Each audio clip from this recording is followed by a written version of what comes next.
का चुनाव बहुत महत्वपूर्ण है। जो भी कोई व्यक्ति संविधान बदलने वाली ताकतों के साथ वोट देने के लिए, दिलवाने के लिए खड़ा होता है, समाज का गद्दार घोषित करो। ऐसी पॉलिटिकल पार्टीज को भी, ऐसे नेताओं को भी। वो नेता देश के गद्दार है, समाज के गद्दार हैं, जो संविधान बदलने वालों के साथ खड़े हो जाते हैं। अब तो दो में से एक रास्ता चुनना होगा, या मनुवाद या अम्बेडकरवाद। डुलमुल रवैये से काम चलने वाला नहीं है। एक इस नाव पे पैर, एक इस नाव पे पैर, डूबना तय है। जिंदा रहना है तो जिंदे होने का सबूत पेश करो, लड़ाई लड़ो। तय करना पड़ेगा, या तो अम्बेडकरवाद, या तो आप संविधान के साथ हैं, इंसानियत के साथ हैं, न्याय के साथ हैं, या फिर आप मनुवाद के साथ हैं। आप संविधान बदलकर मनुस्मृति लाने वाले लोगों के साथ हैं। फिर समाज तय कर लेगा किसको जिताना है। अभी तो उन्हें इस बात की चिंता शुरू हो जानी चाहिए, 88% अपना हक लेने आ गया है। तुम्हारी ताकत है तो रोक लेना, रोक नहीं पाओगे। और जो भी राजनीतिक पार्टी सामाजिक न्याय के रास्ते में बाधा बने, उसे उखाड़ के फेंको।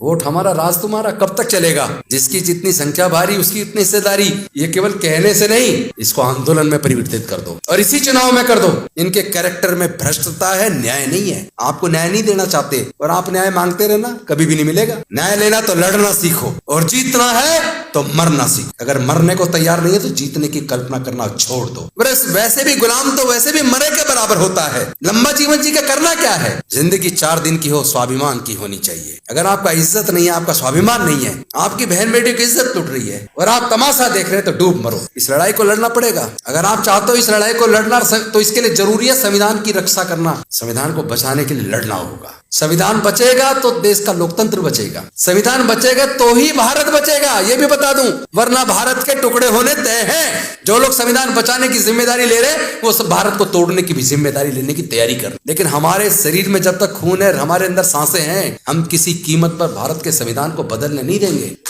इस सपने को छोड़ दें, वो देखना ये सपना उनका सपना रह जाएगा। वो कह रहे हैं कि हिंदू खतरे में है, धर्म खतरे में, तुम्हारी सबकी जिम्मेदारी SC ST OBC की है धर्म की रक्षा करने की। तुम तो करो धर्म की रक्षा, हम देश की सत्ता, संसाधन, सारा व्यापार, इसको हम देख लेंगे। तो भैया तुम अपना धर्म की रक्षा करो और देश का शासन, सत्ता, सुप्रीम कोर्ट, हाई कोर्ट, तमाम संवैधानिक संस्थाएं, सारा देश का व्यापार, सारे नेचुरल रिसोर्सेज, वो देख लेंगे। वो देख रहे हैं, उस सब पे उनका कब्जा है। आपको अकल कब आएगी? भाई जितने आज तक देश में दंगे में, उसका सर्वे कर लीजिए, RTI लगाकर उसकी सूचना ले लीजिए। दंगों में जो मारे गए वो किस जाति और किस धर्म के थे। उसके बाद दंगों में जो पकड़े गए दंगा करने के लिए, वो किस जाति और किस वर्ग के थे, और जिनको सजा हुई वो किस जाति और किस धर्म के थे, और कोर्ट को केस को लड़ने के लिए जिनकी प्रॉपर्टी बिकी, पूरी जिंदगी उन्होंने अपनी लगा दी सब कुछ बेचकर, वो किस जाति और किस धर्म के थे। अगर इतनी छोटी सी बात आप जान ले तो आपको समझ आएगा। आपका इस्तेमाल हो रहा है, आपको पता ही नहीं है। अगर कावड़ लेने जाने से कोई अमीर बनता, कोई ताकतवर बनता, तो पुजारियों के बच्चे भी कावड़ लेने जाते, मंत्रियों के MP MLA के बच्चे भी कावड़ लेने जाते, व्यापारियों के बच्चे भी कावड़ लेने जाते। वो तो कावड़ लेने जाते नहीं, तुम क्यों जा रहे हो?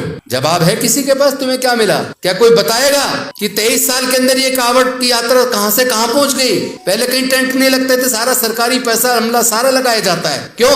कोई बताएगा जो कावड़ लेने जाते हैं कितने लोग करोड़पति बन गए? कोई बताएगा जितने धार्मिक जुलूस होते हैं, निकलते हैं, जिसके अंदर तलवारें लहराई जाती हैं, वो किस जाति किस धर्म के मानने वाले लोग हैं? भाई कब, जब तक आप समस्या को जानोगे नहीं। कह रहे बीमार है, बीमार तो ठीक है, बीमारी के कारण को तो जान लो, सीधा इलाज करवा रहे हो, इलाज हो नहीं रहा, होगा भी नहीं। बीमारी क्या है, उसके कारण क्या है, अगर आप बीमारी को जान के उसके कारण को जान लोगे तो इलाज करने में आसानी हो जाएगी। डॉक्टर भी जब बीमारी का इलाज करता है और उसको इलाज से असर नहीं होता, तो वो भी उसके ब्लड टेस्ट कराता है, तरह तरह के टेस्ट कराता है डायग्नोज करने के लिए कि बीमारी का कारण जान ले। और जब बीमारी का कारण जान लेता है उसके बाद इलाज होता है, व्यक्ति ठीक हो जाता है। लेकिन प्रॉब्लम यह है कि SC ST OBC और माइनॉरिटी के लोग दर्द से करा रहे हैं, चीख रहे, दर्द हो रहा है, पर उसके कारण को जानने की कोशिश नहीं करते, ना उसका इलाज करने की कोशिश करते। अरे वो लोग बुद्धि और विवेक से, दिमाग से लड़ाई लड़के 12% लोग देश के सारे संसाधनों पे कब्जा करके बैठे हैं। ऐसा संभव है क्या? 88% को क्या 12% लोग हरा सकते हैं क्या?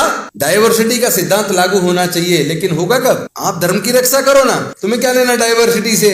15 सालों में 1.5 लाख से ज्यादा सरकारी स्कूल बंद हो गए, आपको पता ही नहीं है। अरे हम भी स्कूल से पढ़े, सरकारी में पढ़ के आए भाई, बहुत बढ़िया पढ़ाई होती थी सरकारी सरकारी स्कूल में, हम भी वहां से पढ़ के फिर वकील बने, कामयाब वकील बने, एमएलए बने, मंत्री बने, तो वो भी कामयाब बने।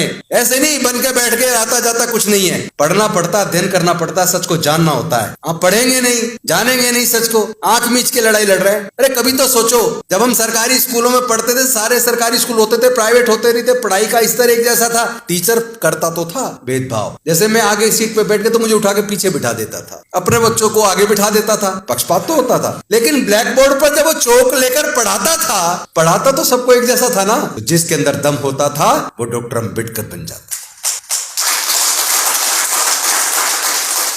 कहते हैं मेरिट नहीं है, काबिलियत नहीं है। जैसा केसी त्यागी जी बता रहे थे कि वो डॉक्टर कहते थे लोग मर जाएंगे, ऐसे ऐसे डॉक्टर बन रहे हैं 15-20% मार्क्स पे। अगर एक भी रिजर्व सीट से डॉक्टर बने व्यक्ति से ऑपरेशन में कोई अगर अंदर पेट में कुछ छूट जाता तो ये 50 जगह एग्जाम्पल देते, एक एग्जाम्पल आज तक कोई नहीं दे पाया। मैं ऑन रिकॉर्ड दावे के साथ कह सकता हूं।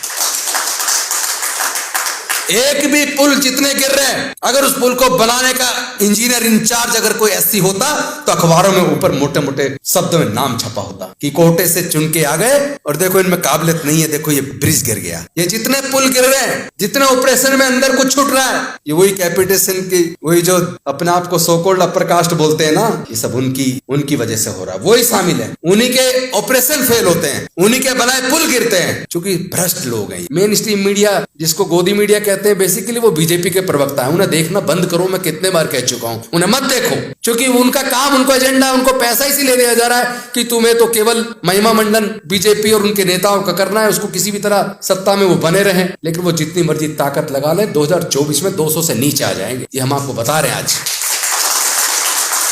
वो जितने सारे पूंजीपतियों के साथ लगा लेना, अपने सारे मीडिया, मेन स्ट्रीम मीडिया को लगा लेना, हम भी इधर पूरी तरीके से दंड बैठक लगाकर तैयार हैं। इस बार 2024 में 200 से नीचे लाना उन्हें, और अपनी लड़ाई, हमें कोई ये भी नहीं है कि भाई कांग्रेस आए कौन आए, 27 से मुझे लेना देना नहीं है, कुछ भी कौन आए, बस संविधान को बचाने के लिए इस एनडीए को हराना जरूरी है।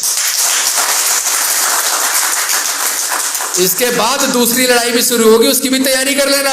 जब ये एनडीए हारेगा और इंडिया की सरकार बनेगी, फिर जिस सामाजिक न्याय की को मुद्दा बना के हम उनको ताकत देने वाले हैं ना, उसको लागू करवाना इतना आसान नहीं होगा। जो लोग कह रहे हैं हमने 2011 में जातिगत जनगणना करवाई थी, मैं पूछना चाहता हूं उसके आंकड़े जाहिर क्यों नहीं किए? कौन जिम्मेदार था?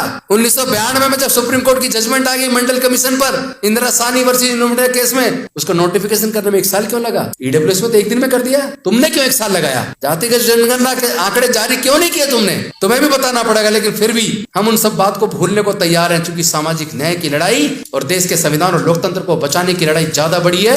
तुम्हें तो हम बाद में देख लेंगे, तुम्हें बाद में देख लेंगे हम।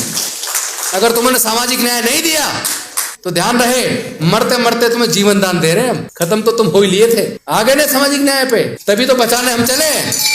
तो हम तुम्हें बचाने का वादा कर रहे हैं, तुम्हें सत्ता देने का भी वादा कर रहे हैं, लेकिन तुम अपना वादा सामाजिक न्याय देने का भूल मत जाना। मैं एक बात पूछना चाहता हूँ, 1951 में काका कालेलकर आयोग बना, पिछड़े वर्गों को रिजर्वेशन देने के लिए उसकी रिपोर्ट आई, खत्ते में चली गई। फिर लगभग 1978 में बना, मंडल जी के नेतृत्व में, उसकी भी रिपोर्ट आई और खत्ते में चली गई। 7 अगस्त 1990 को घोषणा तो हुई, वीपी सिंह जी ने घोषणा की लागू करने की, लेकिन घोषणा करने से पहले 10-20 दिन प्रचार ये भी करवा देते किसको दिया जा रहा है, किसके लिए, क्यों है। पूरे देश में जो आगजनी हुई, जो सार्वजनिक संपत्ति फूंकी गई, इतना विरोध झेलना पड़ा, सारा का सारा विरोध SC/ST लोगों ने झेला, और विरोध करने वाले OBC, जिनके लिए मंडल कमीशन की सिफारिशें लागू हुई, वही लोग आगजनी में और पूरे देश को बंद करने में शामिल। अगर वो सरकार उस वक्त ये बता देती कि ये SC/ST का नहीं बढ़ाया जा रहा, ये पिछड़े वर्गों को भी न्याय मिले, उसमें कौन कौन सी जातियां, अगर इसको भी ढंग से वो थोड़ा प्रचार कर देते तो किसी की ताकत नहीं थी वीपी सिंह जी की सरकार को गिराने। लेकिन इसके बाद देखो खेल क्या हुआ। 7 अगस्त 1990 को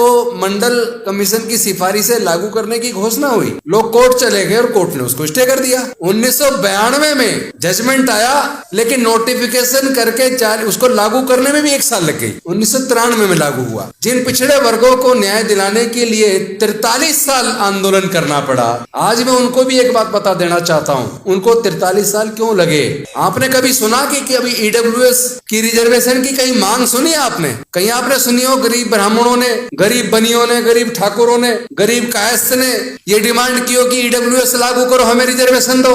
उनकी ताकत देखिए कि उन्हें बिना मांगे 4 दिन के अंदर रिजर्वेशन मिल गया 10%। और वो सुप्रीम कोर्ट जो कहती है कि पहले सर्वे करवाओ, डाटा होना चाहिए, कितनी इनकी पॉपुलेशन है वो बताओ, कितने इनका रिप्रेजेंटेशन है वो बताओ, और इसी आधार पर सुप्रीम कोर्ट में उनके खिलाफ ऑर्डर हो जाते हैं। लेकिन जब बात ईडब्ल्यूएस की आई, मैं पूछना चाहता हूं ये 10% क्यों? जिनकी सारी जनसंख्या मिला के 12% है, उनको 10% ईडब्ल्यूएस बिना मांगे 4 दिन में दे दिया, और बिना किसी डिमांड के, बिना किसी आंदोलन के, बिना किसी सर्वे के, बिना किसी कमीशन अपॉइंट किए 1 दिन में कैबिनेट में पास, अगले दिन लोकसभा में पास, राज्यसभा का उस दिन सत्र खत्म हो गया, 1 दिन बढ़ा दिया, अगले दिन राज्यसभा में पास, और चौथे दिन राष्ट्रपति के सिग्नेचर होकर रात को ही नोटिफिकेशन होकर लागू हो गया। 4 दिन लगे, और आपको कितना लगा? 43 साल। आपको फर्क समझ में नहीं आ रहा क्या? ऐसा क्यों हो रहा है भाई? उसका कारण है तो साथ जी, इस आंदोलन को देश के कोने कोने में लेकर हम लोग जा रहे हैं, और हमें बिल्कुल भी इस बात की इच्छा नहीं है और ना इस बात का डर है कि हम भविष्य में कभी एमपी एमएलए मंत्री कुछ बनेंगे या नहीं बनेंगे, क्योंकि ये एमपी एमएलए मंत्री दूर से देखने में लगता है। मेरा तो बस एक ही समझ में आ रहा है, हम अच्छे इंसान बने, लोगों के मददगार बने, और अपने लोगों की हक की लड़ाई को लड़ने के लिए अपने आप को कुर्बान करने के लिए तैयार हो जाएं।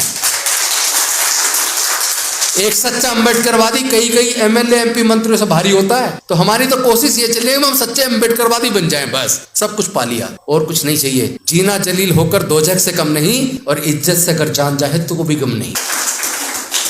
बस इन शब्दों के साथ कि आप इसको एक भाषण के तौर बना लें, ये मेरे दिल की भावना है। मैं मर सकता हूँ, ना कभी बिकूंगा, ना कभी झुकूंगा, ना कभी डरूंगा। जिसने मुकदमा बना के जेल में डाल ले, जेल में जाके भी बहुत लोगों ने आंदोलन लड़ा, जेल में रह के भी आंदोलन करेंगे, और रोड पे भी आंदोलन करेंगे, और अगर संसद में गए वहां भी आंदोलन करेंगे। जाए या ना जाए, आंदोलन नहीं रुकेगा। इन्हीं शब्दों के साथ बहुत बहुत धन्यवाद। नमो बुद्धाय, जय भीम, जय भारत।